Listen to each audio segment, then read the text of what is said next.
নোয়াখালীতে ওমান প্রবাসীকে স্বাগত জানাতে গিয়ে মাইক্রোবাসের নিয়ন্ত্রণ হারিয়ে খাদে পড়ে নিহত হয়েছেন একই পরিবারের 7 জন।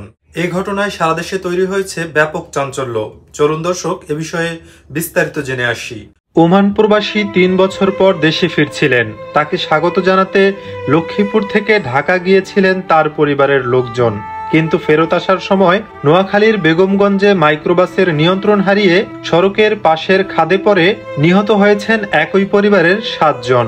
চন্দ্রগঞ্জ হাইওয়ে থানার ভারপ্রাপ্ত কর্মকর্তা ওসি মোহাম্মদ মোবারক হোসেন ভূঁইয়া বিষয়টি নিশ্চিত করে সময় সংবাদকে জানান, লক্ষ্মীপুরের চৌপল্লী গ্রামের বাহারুদ্দিনকে ঢাকা বিমানবন্দর থেকে নিয়ে বাসায় ফিরছিলেন পরিবারের সদস্যরা।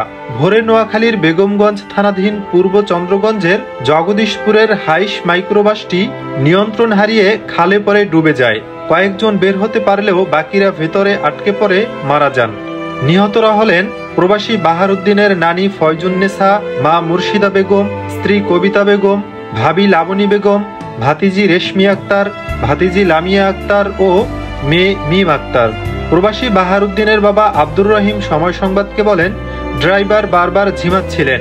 আমরা কয়েকবারই বলেছি তুমি গাড়ি দাঁড় করিয়ে প্রয়োজনে ঘুমিয়ে নাও।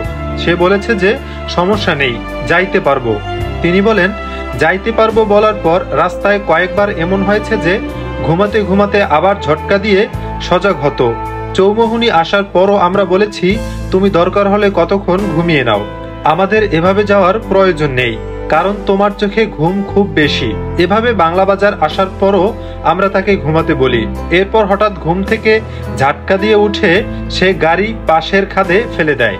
আব্দুর রহিম বলেন, গাড়িতে আমি, আমার ছেলে, আমার ছেলের 3 বউ, আমার শাশুড়ি, আমার স্ত্রী ও 3 নাতনি ছিল। এর মধ্যে আমরা 4 জন বের হতে পেরেছি, বাকিরা সবাই মারা গেছেন। শুনছিলেন বিস্তারিত। এ সম্পর্কে আপনাদের মতামত অবশ্যই কমেন্টে লিখে পাঠাবেন। ভিডিও ভালো লাগলে চ্যানেলটি সাবস্ক্রাইব করে রাখতে পারেন। এবারের মতো এখানেই বিদায় নিচ্ছি। শীঘ্রই দেখা হবে নতুন কোনো ভিডিও নিয়ে। ততক্ষণ সকলে ভালো থাকুন, সুস্থ থাকুন। আসসালামু আলাইকুম ওয়া রাহমাতুল্লাহি ওয়া বারাকাতুহু।